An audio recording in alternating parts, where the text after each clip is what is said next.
This might be the most accurate Harry Potter we've ever seen, and somehow it's also the most controversial.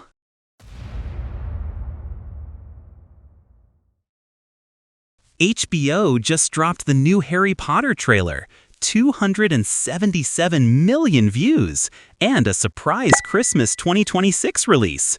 But here's the real question. Is this a 10-year correction, or are we heading into another cursed child situation? Let's start with the positives, because there are a lot. First, the visuals. This already looks more cinematic than the original films. Darker, bigger, more grounded. Less theme park magic. More this world actually exists. And here's the biggest advantage nobody is talking about enough. This is a series, which means instead of squeezing Philosopher's Stone into a 2 to 3 hour movie, we're getting potentially 6 to 8 hours of story. That's a massive difference. More time for characters, more time for world building, more time for details that the movies had to skip.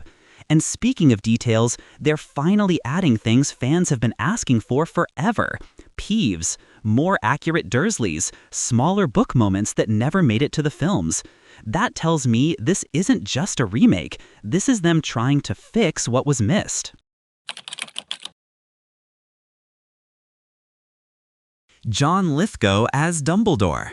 This is the calm, slightly playful, quietly powerful Dumbledore, not the version that looks like he's about to start a fight. TV 5-star. And here's something important. A lot of people loved Dumbledore in the movies, especially because of Michael Gambon. He was intense, powerful, completely owned the role. But that also proves something. 100% accuracy isn't everything. If you can't bring the character to life, accuracy alone won't save you. Please. Avada Kedavra.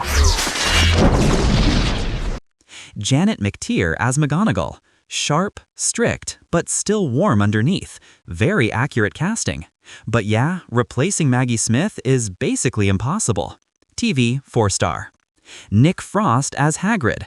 This one just fits. Feels like the kind of guy who'd protect you with his life and apologize while doing it. TV 5-star. The trio. Dominic McLaughlin, Harry. Messy hair, green eyes, finally accurate. And most importantly, he doesn't look like a jock. Book Harry wasn't cool. He was stressed, confused, and surviving chaos every year. TV 5-star. Alastair Stout, Ron. This might be the biggest upgrade. He actually looks like someone who belongs in the trio, not just comic relief. If they write him properly, this fixes one of the movie's biggest mistakes.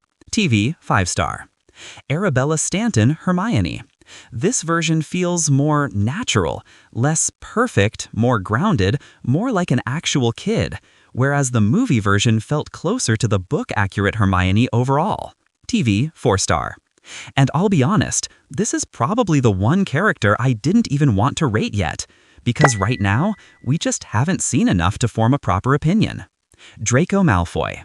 This version looks properly annoying. Sharp features, that arrogant expression, like he'd insult you for breathing wrong. That's exactly how Book Draco felt. The movie version, played by Tom Felton, was great, but he had moments where he felt a bit too likable.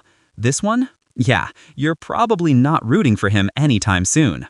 TV 5-star. Paapa Essiedu as Snape. I'm gonna be straight here. Purely based on book accuracy, this is a 2-star for me. Snape has a very specific look in the books, and this just doesn't match that. Now, this is obviously the most controversial casting, so don't worry, we're going to talk about this properly right after the ratings. Now, let's actually talk about Snape properly, because this is where things get messy. I'm not going to overcomplicate this. This is not book accurate. Snape has a very specific look in the books, and this just doesn't match that. Now, here's my take. If diversity was a goal, I actually think they had a better opportunity. Introduce more original Black characters, teachers, students, expand Hogwarts. This is a series. You finally have time to give them proper screen presence. That would have felt more natural and, honestly, more accurate overall. But let's be very clear about something. Disagreeing with casting is fine. Sending hate, death threats, that's just insane. Paapa Essiedu literally talked about this and said, "The abuse fuels me. A kid like me seeing themselves represented is the motivation. Respect for that. Criticize the role, not the person." Now this part is actually worse. Dominic McLaughlin, the new Harry, is already getting hate for not being Daniel Radcliffe. He's a kid. These are 11-year-olds stepping into massive roles. They didn't replace your childhood, they just got cast. The nostalgia war doesn't need victims. Let them grow into the characters first. So what is this? A correction or a mistake? Right now, it actually looks like a correction. Better world building, more time, more accuracy in most areas. Yes, some decisions are questionable, but we haven't even seen one full episode yet. Trailers can look amazing and still fail. We've seen that before. So don't decide everything right now. Watch it first. And if you disagree with me, good. But don't just say I'll take. Tell me why.